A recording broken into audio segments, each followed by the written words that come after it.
E aí, meu povo, tudo bom? Vamos lá para nossa aula 3, continuar essa história do Brasil colônia, mineração. A gente viu a aula passada, os jesuítas, né? Aula, outras formas de economia, de atividades econômicas, essa interiorização do país, não é? E agora a gente vai ver, finalmente aí, a descoberta do ouro pelos portugueses, tá? A gente vai analisar aqui os principais pontos do ponto de vista econômico e do ponto de vista europeu sobre esta atuação, ok? Então vamos lá. Primeiro a gente tem que contextualizar, tá? Para a gente entender aonde o Brasil está inserido, né? A gente tem que entender isso para a gente ver como funciona a exploração do ouro aqui, tá? Antes de tudo, muitas apostilas aí falam do ciclo, né, do ouro, né? O negócio de ciclo é a ideia de início, meio e fim. Realmente o ouro foi meio que um ciclo, né? Mas eu vou tratar aqui como mineração, ok? Então, primeira coisa a gente tem que saber, a gente está ainda na Idade Moderna. E como a nossa história aqui ela é eurocêntrica do ponto de vista da Europa, você tem que entender que aquelas nações europeias, elas são nações absolutistas, onde a economia está voltado para o mercantilismo, o Estado na mão, perdão, a economia na mão do Estado, certo? Então, Portugal era uma nação absolutista, uma nação mercantilista, né, de metalismo, de acúmulo de riquezas. Então, a gente pensar o Brasil, a gente não poderia nem estar pensando o Brasil em si como um país, não é? Lembrar sempre que ele, aqui nesse contexto, ele é colônia. Não existe o Estado brasileiro, e sim parte do território português. O Brasil, então, nada mais é que parte do território do Império Ultramarino Português. Então, já de começo, o Brasil está inserido nesse sistema mercantilista europeu, ok? E o que é tratado aqui são desdobramentos deste Império Português. Lembrar também, óbvio, a importância do ouro, não é? A importância do ouro porque era esse ouro onde as moedas eram cunhadas, cunhagem de moeda. Você precisava do ouro para você colocar as moedas em circulação. O ouro dava o valor àquela moeda, tá? Igual hoje a gente usa o dólar, por exemplo, né? Na época era o ouro. Então, tá aí a importância desse metal precioso nesse sistema. Não tinha só o ouro, né? Tinha prata, por exemplo, muita prata. Mas aqui para nós o importante é o ouro. Então, essa história é eurocêntrica, por quê? Porque foi a Europa que saiu aí nas grandes navegações, que conquistou várias colônias e que vai impor a sua cultura, o seu sistema. Você tem aí uma mundialização da Europa, não é? Foi ela que se expandiu. Então, por isso, a nossa história aqui ela é eurocêntrica. Então, esse aí é o nosso contexto. Então, a descoberta do ouro vai inserir, não é, esse território colonial neste império ultramarino português. Então, vamos lá, outros pontos importantes. Os portugueses chegaram para cá em 1500, oficializaram, mas não descobriram ouro nesses períodos. O que vai acontecer? Em 1545, os espanhóis vão descobrir muito ouro onde hoje é a Bolívia, ali na região do Potosí. E isso vai reativar a esperança de Portugal encontrar ouro. Repara na data aí. O Potosí é descoberto em 1545. Em 1549, os portugueses instalam aqui o governo geral. E Portugal, saindo da União Ibérica, ele precisa encontrar de volta a sua posição mundial como nação, não é? Ele não estava dominado pela Espanha. Agora ele precisa voltar ao mercado, se impor, não é? E ele vai usar o quê? A colônia. Ele vai buscar riquezas na colônia, tá?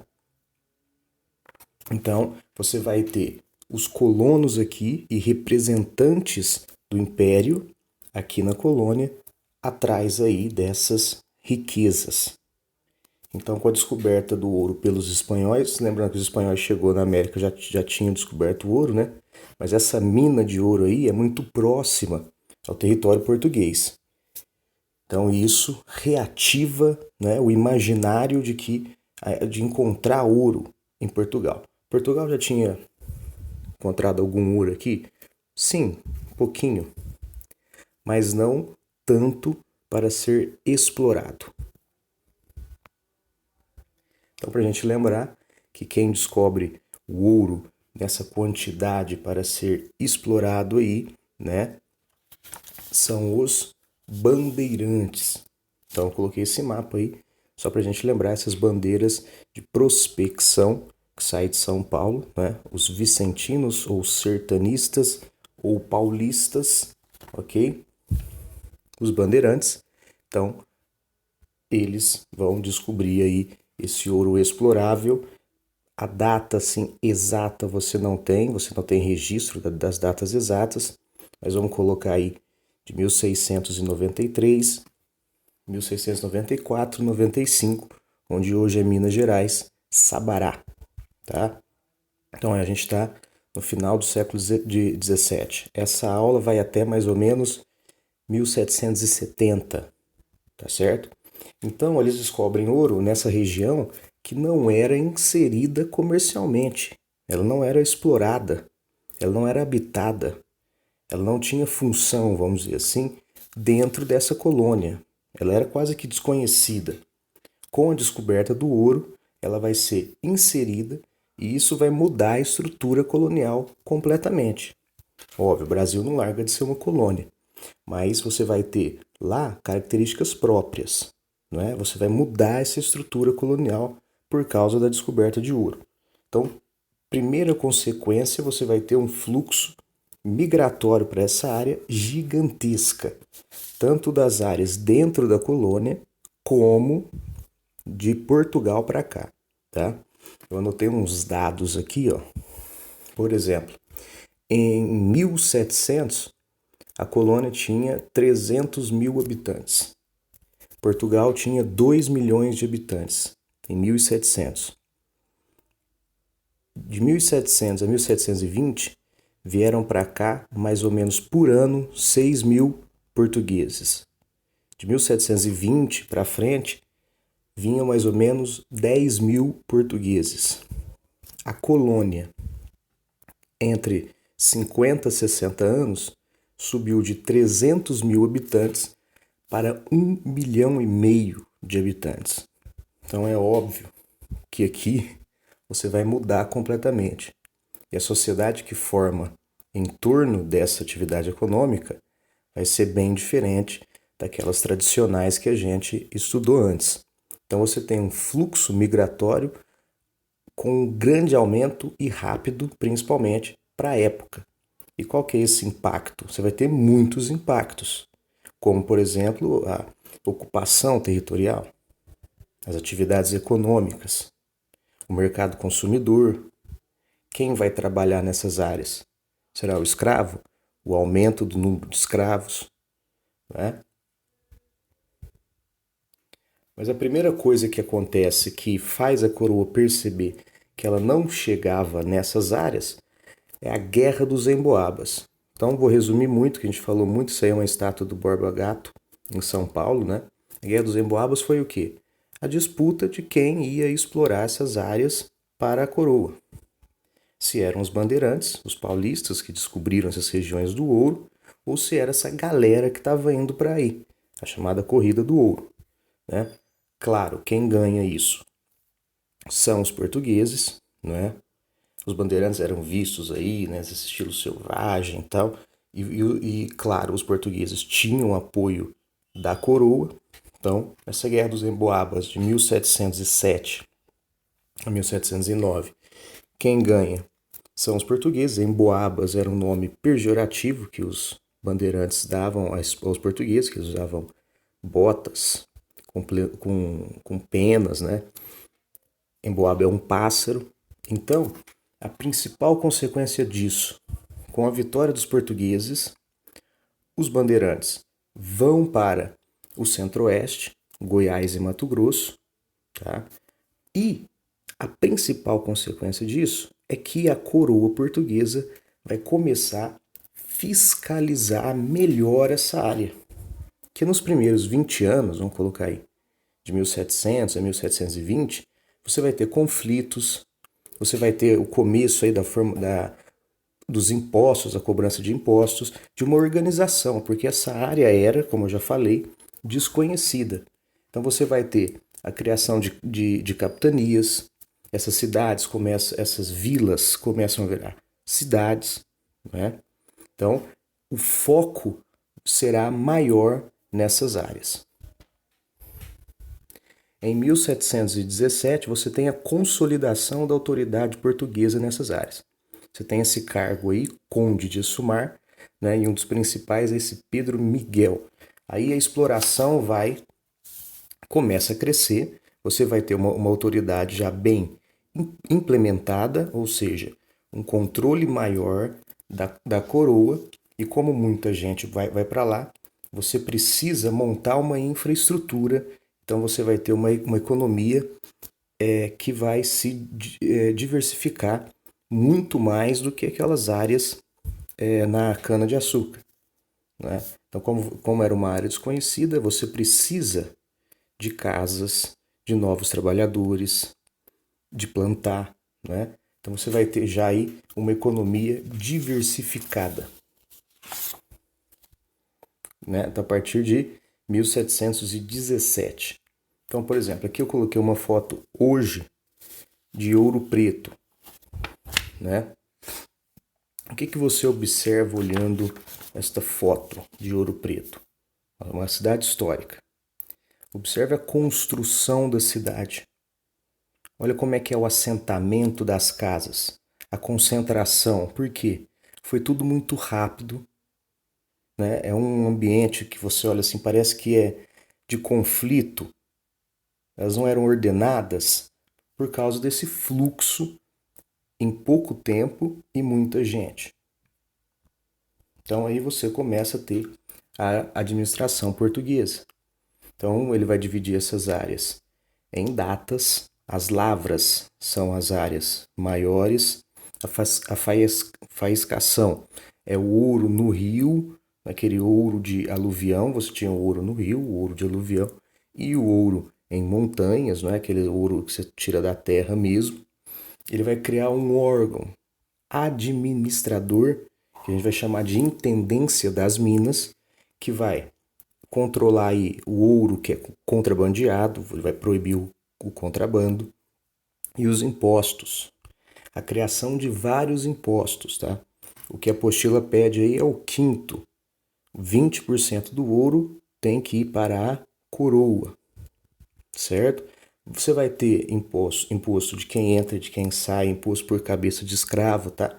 Mas o mais importante é o quinto. E a criação das casas de fundição. Que, óbvio, se você tem uma área de ouro, você vai ter ouro que os caras acham e escondem para não pagar imposto, o contrabando. E a casa de fundição, para que serve? Agora, o ouro vai ter que circular na colônia apenas ouro quintado. Então, você vai na casa de fundição, ele vai derreter o ouro, ele vai fazer esse ouro ficar em barra, ele vai selar com o símbolo da família real no ouro, e você só pode circular com o ouro na colônia em barra. Se ele não estiver em barra, ele provavelmente é um ouro contrabandeado. E aí você vai sofrer as punições, certo? Por causa dessas casas de fundição, você vai ter uma revolta em 1720 por causa desse abuso de impostos, por causa das casas de fundição, por causa do quinto. E o estopim será justamente você circular apenas com ouro em barra. Tá? Aí os colonos vão sair de Vila Rica, onde hoje é Ouro Preto, vão para Mariana conversar com o governador aí da capitania. Ele vendo aquele movimento, ele promete atender os pedidos dos colonos revoltosos. Os colonos aceitam as reivindicações. O conde de Assumar, que foi aquele que eu mostrei antes, vai aceitar as reivindicações dos revoltosos. Esses caras vão voltar para Vila Rica e quando eles voltam para Vila Rica, eles são atacados.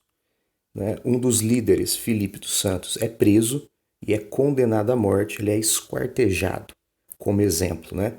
Então, o conde de Assumar ali enganou bonito os revoltosos. Mas fique registrado aí que na colônia você também tem revoltas. Não, essas primeiras não são revoltas de independência, e sim para você reformar, para você reparar os problemas que acontecem no Pacto Colonial. Então, as consequências diretas dessa exploração, óbvio, quem tem mais escravo, quem tem mais dinheiro, vai controlar as melhores áreas de extração do ouro, geralmente as áreas perto dos rios, tá? E a mão de obra vai ser escrava. Então você vai ter um aumento do mercado de escravos, tá? Você vai ter uma economia dinâmica porque você vai ter gente que vai ganhar dinheiro nessas áreas não por causa do ouro necessariamente, mas porque vai para lá trabalhar em outra coisa. Um sapateiro, né? um artesão, um costureiro, um cara que vai vender produtos agrários. Então você podia ter um cara muito rico com ouro, mas ele não tinha o que comer, né? Porque essas áreas estão começando a ser povoadas agora, tá? Então você vai ter essa economia maior porque você vai ter uma demanda maior de ofícios, ou seja, de trabalho. Muita galera, um carpinteiro, vai sair do Nordeste e vai ir para Minas.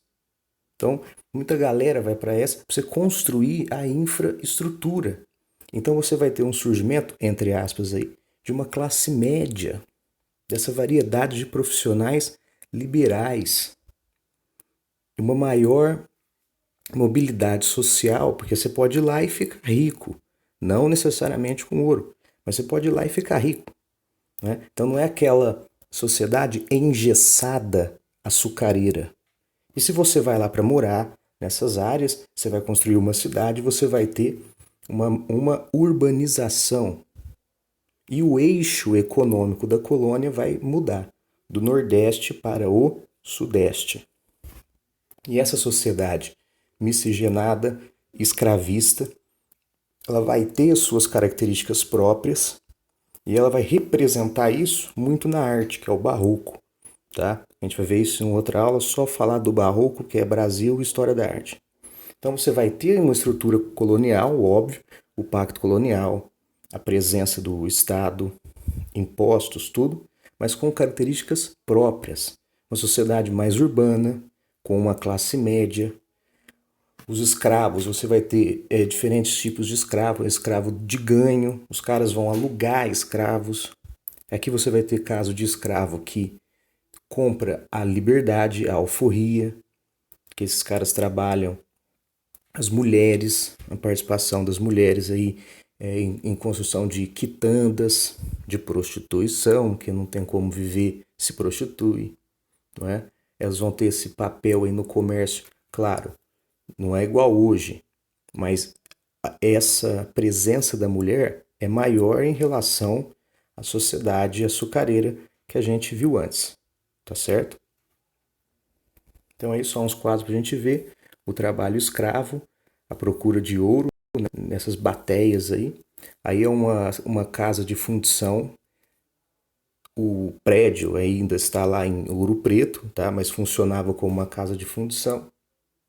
Ali no esquerdo é o ouro quintado, onde você tinha o selo da casa de fundição, o símbolo da família real, o peso dele, o tamanho, o ano, a série, o quilate. Aqui, né, é o famoso Santo do Pau Oco, onde eles contrabandeavam ouro, né?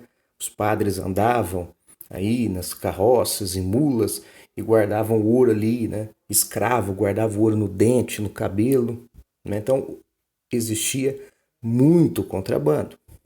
E aí a coroa portuguesa sabia. E quando o ouro começou a diminuir, eles culpavam quem? Esse contrabando, né? Aqui, uma figura importantíssima que fazia o contato entre essas áreas, que são os tropeiros. Esse quadro do Debré, né? Ele vai pintar aí, olha, os tropeiros em mulas, né? Atravessando os rios, as matas. Por que esse tropeiro é tão importante nessa época? Né? Porque ele vai fazer o comércio, o contato entre a região sul, então o cara saía do Rio Grande do Sul, ia para São Paulo, depois para as Minas, ou no Nordeste, não é? Ele vai ter aquela vida própria, aquelas características próprias, a alimentação, fazia o comércio de cachaça, farinha, toicinho, né? Conservavam a comida em gordura, geralmente comida, ou deixavam comida mais seca, não é? Por causa eles viajavam muito. Você vai ter então rotas que esses tropeiros faziam, onde hoje são estradas, tá? Então esse dinamismo comercial, o mercado interno dentro da o mercado interno já é dentro, né? Então o mercado interno colonial, tá? Mais ativo e não só aquele de roça, aquela coisa lá do açúcar, tá? Então aí é a figura do tropeiro. Aqui a exploração de ouro, então uma sociedade escravista vai ser uma sociedade miscigenada também.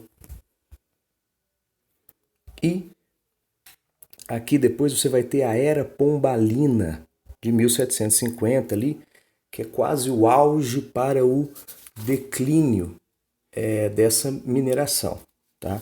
Sebastião José de Carvalho e Melo, Marquês de Pombal, quando ele administrou a colônia e Portugal, né, tipo ministro, ele não era marquês, ele virou marquês depois, então esse termo é anacrônico, mas serve para a gente estudar o que ele vai fazer, o Marquês de Pombal, o Sebastião José. Ele vai pegar daquele iluminismo e vai tentar reerguer o Império Português. Tá? Ele é aquela coisa de reconstrução do antigo Império Português. Lembrando que em 1755, Lisboa sofreu um terremoto terrível, tá? E esse cara vem para lançar medidas novas, baseadas no iluminismo, mas para manter ou melhorar ou fazer Portugal a voltar ao que era antes, tá? Reconstrução do império.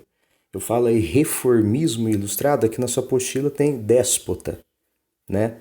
Déspota esclarecido.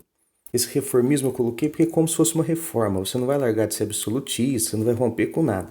Mas você vai pegar essas ideias para você tentar ajustar o sistema português, a voltar a uma coisa que ele era antes. Então ele vai ter uma série de medidas, o Marquês de Pombal, por exemplo. Ele vai retirar privilégios da nobreza, do clero, tá? Ele vai controlar melhor os produtos coloniais para ver se eles eram bem produzidos, para vender bem lá fora.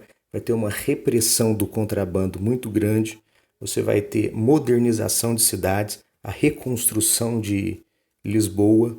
Você vai ter novas sedes, você vai ter criação de companhias de comércio, de bancos, tá? Mas a principal coisa que ele faz na colônia, em 1759, expulsar os jesuítas.